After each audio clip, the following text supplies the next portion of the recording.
ओम शांति। 19 मार्च 2023 अव्यक्त बाप दादा के महावाक्य। ओरिजिनल डेट 25 जनवरी 1994। ब्राह्मणों की नेचर विशेषता की नेचर है। इसे नेचुरल स्मृति स्वरूप बनाओ। आज बाप दादा अपने सर्व विश्व की विशेष आत्माओं को देख रहे हैं।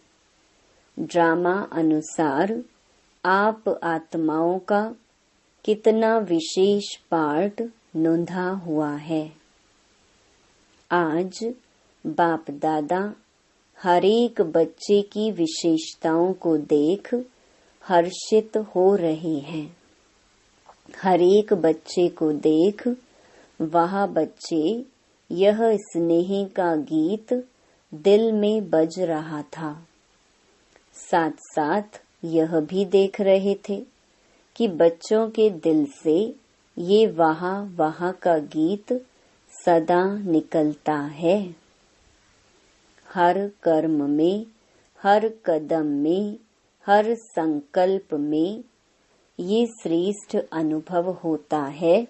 वह कभी कभी होता है। साधारण जीवन से विशेष जीवन सदा स्वतः रहती है। वह स्मृति में लाने से अनुभव होता है।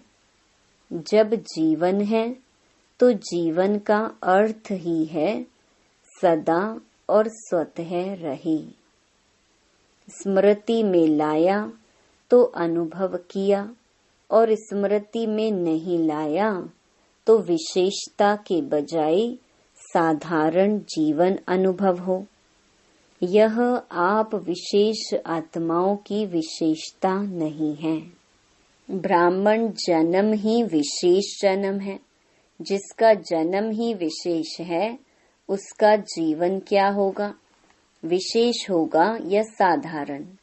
ब्राह्मण जन्म भी श्रेष्ठ, ब्राह्मण धर्म भी श्रेष्ठ और ब्राह्मण कर्म भी श्रेष्ठ, क्योंकि ब्राह्मण जन्म दाता, ब्राह्मण धर्म स्थापक, सर्वश्रेष्ठ परम आत्मा और आदि आत्मा ब्रह्मा बाप है। तो जैसे रचता सर्वश्रेष्ठ तो रचना भी सर्वश्रेष्ठ अर्थात विशेष है। ब्राह्मणों का कर्म विशेष क्यों है? क्योंकि कर्म में फॉलो करने के लिए आप सबके सामने आदि आत्मा ब्रह्मा बाप सैंपल है।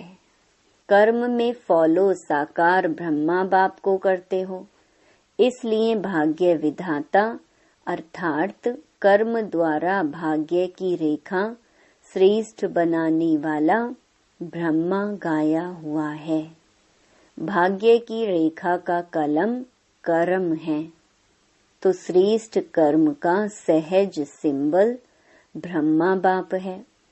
इसलिए आप सभी विशेष पुरुषार्थ का शब्द यही वर्णन करते हो कि बाप समान बनना है। इस अव्यक्त वर्ष में सभी का लक्ष्य क्या रहा? निराकारी स्थिति में निराकार बाप समान अशरीरी स्थिति का अनुभव किया। साकार कर्म में ब्रह्मा बाप समान बनने का नंबर वार अनुभव किया। तो विशेष जीवन का आधार विशेष जन्म, धर्म और श्रेष्ठ कर्म है।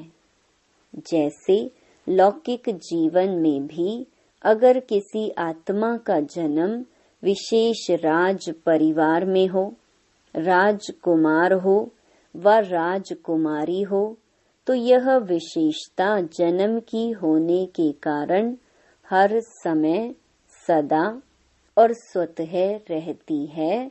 वह बार बार स्मृति में लाते हैं कि मैं राजकुमारी हूँ, सहज याद होती है ना। पुरुषार्थ करते हैं क्या, चाहे कर्म अपनी रुचि के कारण कितना भी साधारण हो, लेकिन अपने जन्म की विशेषता भूल जाते हैं क्या। नेचुरल और नेचर बन जाती है। तो आप ब्राह्मण आत्माओं की नेचर क्या है, विशेष है या साधारण है। अभी भी कोई कोई बच्चे जब कोई साधारण कर्म कर लेते हैं तो बाप दादा के आगे अपने को निर्दोष सिद्ध करने के लिए क्या कहते हैं, मैं चाहता नहीं था व चाहती नहीं थी कि ये कर्म करूं, लेकिन मेरी नेचर है इसलिए हो गया। वैसे ये कहना व सोचना यथार्थ है। मैं कौन, ब्राह्मण जीवन वाले है ना। तो ब्राह्मण जीवन वाली आत्मा ये सोच सकती है कि ये मेरी नेचर है, यह कहना राइट है।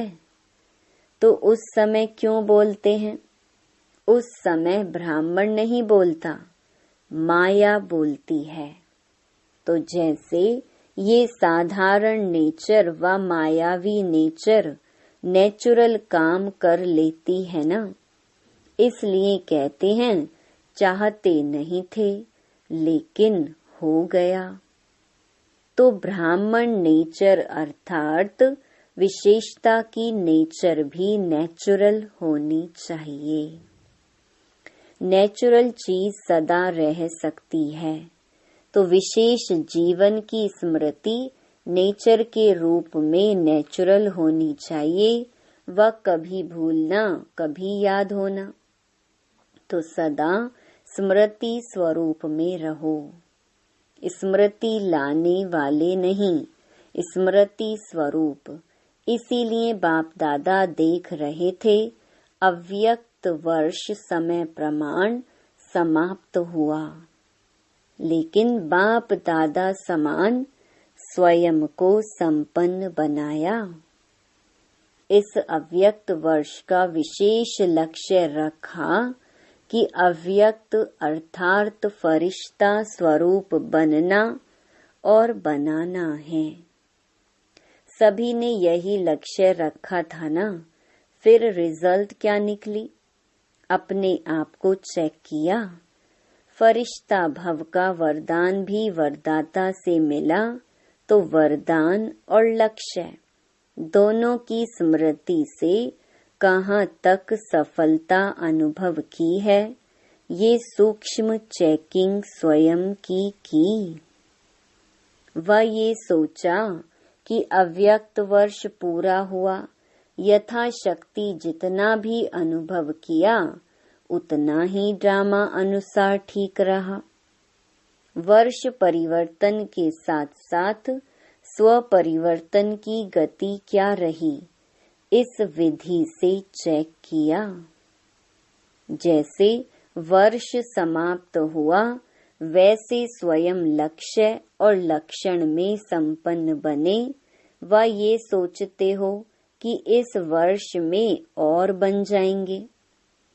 समय और स्वयं की गति समान रही। वैसे तो समय से भी स्वयं की गति तीव्र होनी है, क्योंकि समाप्ति के समय को लाने वाली आप विशेष आत्माएं निमित्त हो। तीव्र गति से वर्ष तो संपन्न हो गया, मालूम हुआ वर्ष कैसे पूरा हो गया। तो चेक करो, मुझ विशेष आत्मा की परिवर्तन की गति तीव्र रही व कभी तीव्र कभी मध्यम रही। फरिश्ता अर्थात जिसका पुराने संस्कार और संसार से रिश्ता नहीं।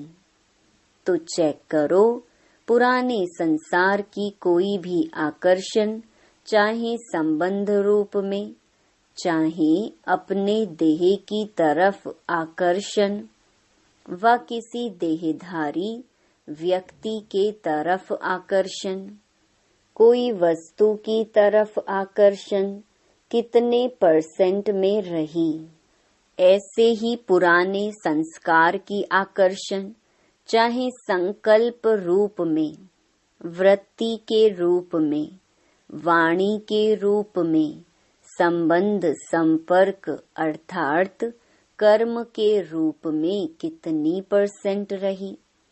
फरिश्ता अर्थात डबल लाइट। तो निजी लाइट स्वरूप स्मृति स्वरूप में कहाँ तक रहा। साथ साथ लाइट अर्थात हल्कापन, स्व के परिवर्तन के पुरुषार्थ में कहाँ तक लाइट अर्थात हल्के रहे। मन अर्थात संकल्प शक्ति में व्यर्थ को समर्थ में परिवर्तन करने में अर्थात व्यर्थ के बोझ को हल्का करने में कहाँ तक सफल रही। इसी प्रकार व्यर्थ समय, व्यर्थ संग, व्यर्थ वातावरण, इस सब में कहाँ तक परिवर्तन करने में हल्के रहे। ब्राह्मण परिवार के संबंध में, सेवा के संबंध में कहाँ तक हल्के रहे। इसको कहा जाता है फरिश्तापन के तीव्र गति की स्थिति।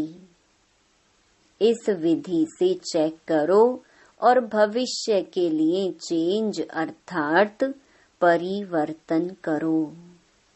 अपने ब्राह्मण जन्म की विशेषता को नेचुरल नेचर बनाना, इसको ही सहज पुरुषार्थ कहा जाता है। सिर्फ एक विशेष आत्मा हूँ, इस स्मृति स्वरूप में स्थित हो जाओ तो बाप समान बनना अति सहज अनुभव करेंगे। क्योंकि स्मृति स्वरूप सो समर्थी स्वरूप बन जाते हैं। वर्ष तो पूरा हुआ, बाप दादा रिजल्ट तो देखेंगे ना। तो रिजल्ट में यथाशक्ति मेजॉरिटी है और सदा शक्तिशाली यथाशक्ति के मेजॉरिटी में मिनॉरिटी है। स्मृति दिवस भी बहुत स्नेह से मनाया। अब विशेष जैसे स्नेह से मनाया, वैसे स्नेह का सबूत बाप समान स्मृति स्वरूप बनना ही है। सुना रिजल्ट। आगे क्या करना है, यथाशक्ति या सदा शक्ति स्वरूप। तो देखेंगे इस वर्ष में मेजॉरिटी सदा शक्तिशाली का सबूत कहाँ तक देते हैं। टीचर्स क्या समझती हो, किस लाइन में आएंगे। सदा शक्तिशाली। सबका टीवी में फोटो निकल रहा है। क्या भी हो जाए, कैसी भी परिस्थिति बन जाए, लेकिन सदा शक्तिशाली। नाम नोट होते हैं ना, कौन कौन किस ग्रुप में आए। अभी टीचर्स का सम्मेलन होने वाला है ना, तब तक की रिजल्ट सभी टीचर्स की क्या होगी। जिसको करना होता है वो कब को नहीं सोचता है। दृढ़ संकल्प का अर्थ है अब। साधारण संकल्प का अर्थ है कब हो जाएगा। तो कब वाले हो या अब वाले हो। शक्ति सेना बहुत बड़ी सेना है। कब वाली हो या अब वाली हो। पांडव क्या समझते हो। देखो नाम सबके नोट हैं, अभी नाम नहीं सुनाते हैं। आखिर वो समय भी आ जाएगा जो नाम सुनाएंगे। समझा। सबसे ज्यादा संख्या किस जोन की आई है। देखेंगे पंजाब, इंदौर क्या कमाल दिखाते हैं। टीचर्स भी ज्यादा आती हैं, संख्या ज्यादा तो टीचर्स भी ज्यादा होती। पंजाब वाले नंबर 1 लेंगे या सेकंड? इंदौर भी नंबर 1 लेंगे? और कर्नाटक क्या करेंगे? कौन सा नाटक दिखाएंगे? नाटक तो हीरो नाटक दिखाना, ऐसा वैसा नहीं दिखाना। और महाराष्ट्र तो महान ही बनेंगे ना। और यूपी को क्या कहते हैं? यूपी में नदियां हैं, अर्थात यूपी पतित को पावन करने वाली है। पावन बनने बनाने में नंबर 1। तो यूपी वाले भी नंबर 1 बनेंगे। इस समय तो कोई भी नंबर 2 नहीं कहेंगे। राजस्थान तो है ही लकी, जो राजस्थान में ही चरित्र भूमि है। हेडक्वार्टर राजस्थान में है ना, तो जहाँ हेडक्वार्टर है वो क्या बनेगा? हेड बनेगा ना। सभी खुशी से कह रहे हैं नंबर 1, लेकिन वहां जाकर ऐसे नहीं कहना कि क्या करें, कर नहीं सकते, चाहते तो नहीं लेकिन हो जाता है। ऐसी भाषा सोचना भी नहीं। अच्छा, डबल विदेशी भी सेवा में रेस अच्छी कर रहे हैं और रेस में नंबर 1 आना है ना। देश वालों को हिम्मत दिलाने में विदेश अच्छा निमित्त बना है।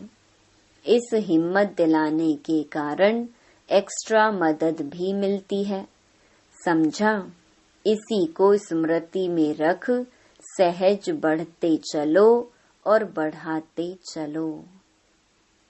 अच्छा, चारों ओर की सर्व विशेष आत्माओं को सदा साकार ब्रह्मा बाप के श्रेष्ठ कर्मों को फॉलो करने वाले कर्म योगी आत्माओं को, सदा विशेषता को नेचुरल और नेचर बनाने वाली कोटों में कोई आत्माओं को, सदा दृढ़ संकल्प द्वारा विशेष जन्म, धर्म और कर्म के स्मृति स्वरूप आत्माओं को, बाप दादा का विशेषता संपन्न याद प्यार और नमस्ते।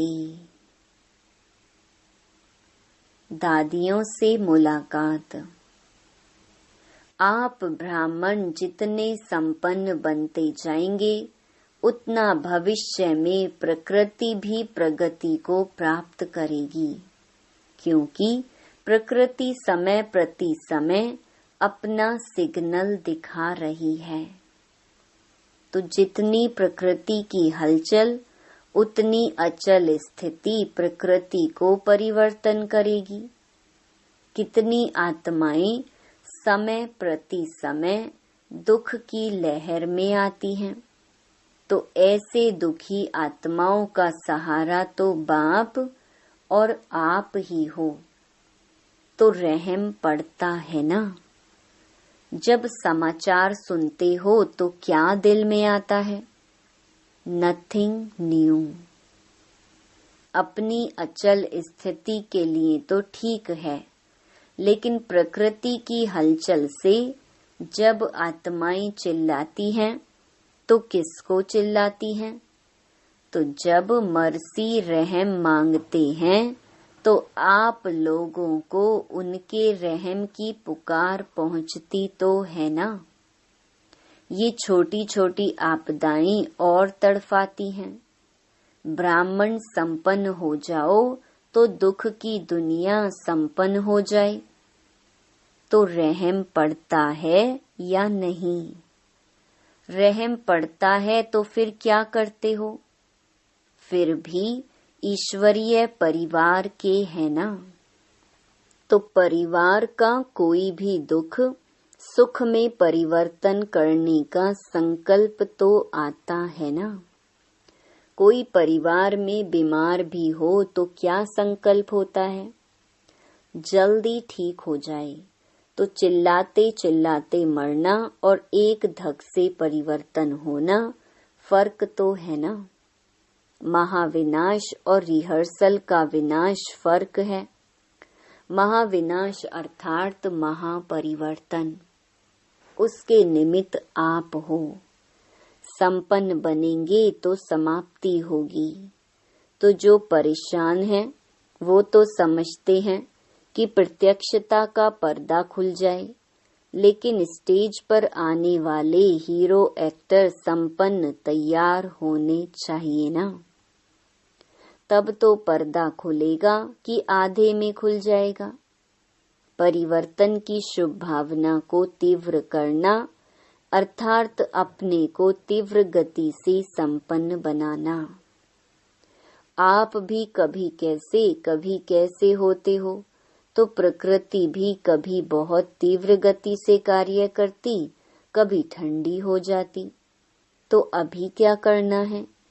रहम की भावना इमर्ज करो, चाहे स्व प्रति चाहे सर्व आत्माओं के प्रति। होती है ना, लहर फैलाओ। रहम की भावना से विघ्न भी सहज खत्म हो जाएंगे। जहाँ रहम होगा वहाँ तेरा मेरा की हलचल नहीं होगी। पूज्य स्वरूप मर्सीफुल का धारण करो। ठीक है ना? अभी ये लहर फैलाओ। हर संकल्प में मर्सीफुल। संकल्प में होंगे तो वाणी और कर्म स्वतः ही हो जाएंगे। सब चिल्लाते भी क्या हैं? Mercy mercy. अच्छा, अव्यक्त बाप दादा की पर्सनल मुलाकात। माया की छाया से बचने का साधन है बाप दादा की छत्र छाया। सदा अपने को बाप दादा की छत्र छाया के नीचे रहने वाली सदा सेफ आत्माएं अनुभव करते हो। सदा छत्र छाया है या कभी बाहर निकल जाते हो? या है बाप की छत्र छाया या है माया की छाया? तो माया की छाया से बचने का साधन है छत्र छाया। तो छत्र छाया में रहने वाले कितने खुश रहेंगे, क्योंकि बेफिक्र बादशाह हो गए ना। फिक्र है तो खुशी गुम होती है। कभी भी देखो खुशी गुम होती है तो कारण क्या होता है? कोई न कोई चिंता, फिक्र, बोझ खुशी को कम कर देता है। और खुशी गुम हुई, कमजोर हुए तो माया की छाया का प्रभाव पड़ ही जाता है। कमजोरी माया का आह्वान करती है।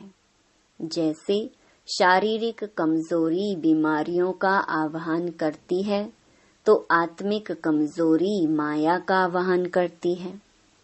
फिर उस छाया से निकलने में कितनी मेहनत करनी पड़ती है। अगर माया की छाया स्वप्न में भी पड़ गई तो स्वप्न भी परेशान करेगा। फिर ब्राह्मण से क्षत्रिय बन जाते हैं तो युद्ध करनी पड़ती है। क्षत्रिय जीवन मेहनत की है और ब्राह्मण जीवन खुशी की है। तो क्या पसंद है? कभी कभी युद्ध करनी पड़ती है। युद्ध करना अच्छा लगता है। छोटे से भी व्यर्थ संकल्प की छाया कितनी मेहनत कराती है। इसलिए सदा बाप के याद की छत्र छाया में रहो। याद ही छत्र छाया है, तो सदा काल के लिए छत्र छाया में रहना आता है। कभी कभी के लिए नहीं, सदा। अविनाशी बाप है ना, तो वर्षा भी सदा का लेना है। सदा खुश रहने वाले। छत्र छाया अर्थात खुश रहना। बेफिक्र होंगे ना। सब फिक्र बाप को दे दिया कि एक दो संभाल कर रखा है। क्या करें, कैसे करें, ये शब्द फिक्र के हैं। बेफिक्र के बोल सदा विजय के होते हैं, क्या कैसे के नहीं होते। तो सदा ये याद रखो कि हम सभी बाप की छत्र छाया में रहने वाले हैं, चक्कर लगाने वाले नहीं। संकल्प में भी चक्कर में आए तो चक्कर में आने वाले चकनाचूर हो जाएंगे। आप तो अमर हो ना, अमर हो गए। ये स्मृति सदा ही स्वयं भी बेफिक्र और दूसरों को भी बेफिक्र बनाती रहेगी। सदा खुशी में ये गीत गाते रहेंगे, पाना था वो पा लिया। बच्चा बनना माना पाना, बच्चा बने अर्थात पा लिया। अच्छा वरदान, सर्व रूहानी खजानों से संपन्न बन सदा संतुष्ट रहने वाले ऑल राउंड सेवाधारी भवा। ऑल राउंड सेवाधारी अर्थात मास्टर सुखदाता, मास्टर शांतिदाता, मास्टर ज्ञान दाता। दाता सदा संपन्न मूर्त होते हैं। जैसा स्वयं होंगे वैसा औरों को बनाएंगे। रूहानी सेवाधारी अर्थात एवर रेडी और ऑल राउंड। ऑलराउंडर वही बन सकते जो संपन्न हैं। संपन्न ही संतुष्ट होंगे और सबको संतुष्ट करेंगे। किसी भी प्रकार की अप्राप्ति असंतुष्टता पैदा करती है। संतुष्ट रहने और संतुष्ट करने की विधि है संपन्न और दाता बनना। स्लोगन, शुभ भावना शुभ कामना की गोल्डन गिफ्ट साथ हो तो किसी भी आत्मा का परिवर्तन कर सकते हो। सूचना, आज मास का तीसरा रविवार है। सभी राजयोगी तपस्वी भाई बहने सायं 6:30 से 7:30 बजे तक विशेष योग अभ्यास के समय अनुभव करें कि ज्ञान सूर्य सर्वशक्तिवान परमात्मा की किरणें मुझ पर पड़ रही हैं और मुझसे सारे संसार में जा रही हैं, जिससे संसार से अज्ञान अंधकार दूर होता जा रहा है। ओम शांति।